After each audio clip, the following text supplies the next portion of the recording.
Hello viewers, welcome to Ravithi's Tamil Kitchen. Ravithi's Tamil Kitchen இன்னைக்கு புளிச்சக்கீரை எப்படி கடையிறதுன்னு பார்க்கலாம். இது ரொம்ப ஹெல்தியானது.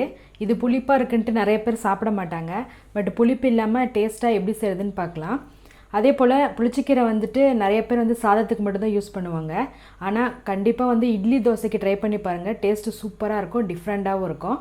வாங்க எப்படி செய்யறதுன்னு பார்க்கலாம். ஒரு கட்டு புளிச்சக்கீரை எடுத்துர்க்கேன். இது நல்லா பறிச்சிட்டு நல்லா வாஷ் பண்ணிடுங்க 2-3 டைம், ஏன்னா மண் இருக்கும். நல்லா வாஷ் பண்ணிட்டு தண்ணி வடிகட்டிட்டு எடுத்துக்கோங்க. இப்போ ஒரு பாத்திரத்தில் போட்டு வேக வச்சிடலாம். தேவையான அளவு தண்ணி ஊற்றிக்கோங்க, ரொம்ப வேணாம். ஒரு கீரையிலேருந்து 3/4 வாசி இருந்தால் போதும்.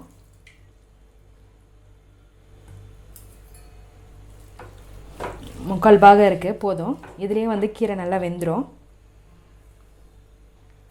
இப்போ இதை க்ளோஸ் பண்ணி வச்சு கீரை வந்து ஒரு 1/4 மணி நேரம் நல்லா வேக வச்சுருங்க. கீரை நல்லா வேகட்டும். புளிச்சக்கீரை நல்லா வெந்துருச்சு.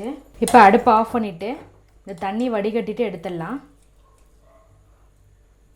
தண்ணி வடிகட்டிட்டு பச்சை தண்ணியில் ஊற்றி ஒரு அலசி தண்ணி நல்லா புளிஞ்சு எடுத்துருங்க. அடுத்ததாக புளிச்சக்கீரை செய்ய மசாலா வறுத்துடலாம். 1 டீஸ்பூன் வர கொத்தமல்லி எடுத்திருக்கேன், 1 டீஸ்பூன் மிளகு சீரகம் எடுத்திருக்கேன், 1 டீஸ்பூன் வெந்தயம் எடுத்திருக்கேன். இப்போ இதை வந்து லைட்டாக வறுத்துக்கலாம். வறுத்து போட்டால் தான் நல்லா வாசமாக இருக்கும். கூடவே காரத்துக்கு ஏற்ற மாதிரி ஒரு 5 வரமிளகாய் எடுத்திருக்கேன், அதையும் சேர்க்குறேன். இப்போ இதை லைட்டாக வறுத்துக்கோங்க. வறுத்து நம்ம மிக்சியில் அரைச்சிக்கலாம். வெந்தயம் கொத்தமல்லி நல்லா வறுபட்டுருச்சு, வாசம் வருது. இப்போ அடுப்பை ஆஃப் பண்ணிவிட்டு இது கூட ஒரு 1/4 கப்பில் வந்து வறுத்த வேர்க்கடலை எடுத்திருக்கேன், அதையும் சேர்த்துறேன்.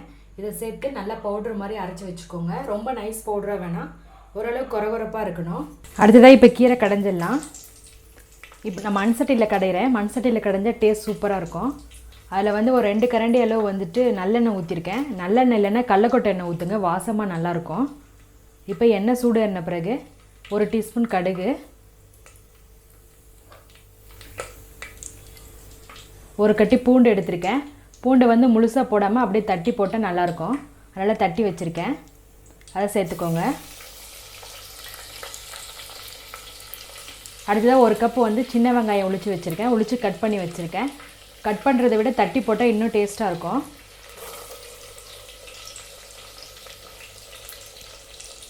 இப்போ இதெல்லாம் சேர்த்து நல்லா மிக்ஸ் பண்ணி விடுங்க. வெங்காயம் வந்து நல்லா வதங்கட்டும். கொஞ்சமாக கருவேப்பிலை சேர்த்துக்கோங்க. வெங்காயம் நல்லா வதங்கிடுச்சு. அடுத்ததாக வேர்க்கடலை மசாலா சேர்த்து அடித்து வச்சா பொடி இதில் சேர்த்துடலாம்.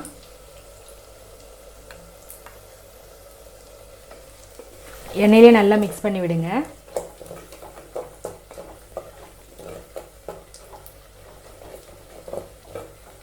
நல்லா வாசம் வரும். அடுத்ததாக தக்காளி சேர்த்துக்கலாம். 2 தக்காளி பழம் கட் பண்ணி வச்சுருக்கேன். தக்காளி பழம் சேர்க்கலைன்னா நீங்கள் இது கூட சேர்த்துக்கலாம், புளி கூட சேர்த்துக்கலாம்.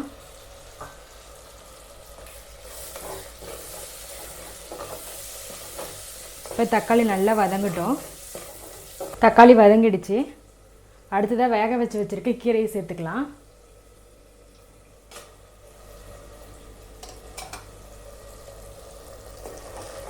கீரை சேர்த்து நல்லா மிக்ஸ் பண்ணி விடுங்க.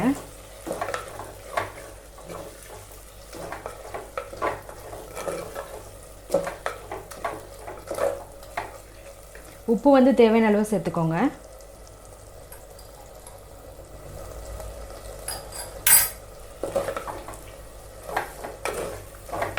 கீரை சேர்த்து நல்லா மிக்ஸ் பண்ணி விட்டு ஒரு 2 நிமிஷம் க்ளோஸ் பண்ணி வச்சுருங்க.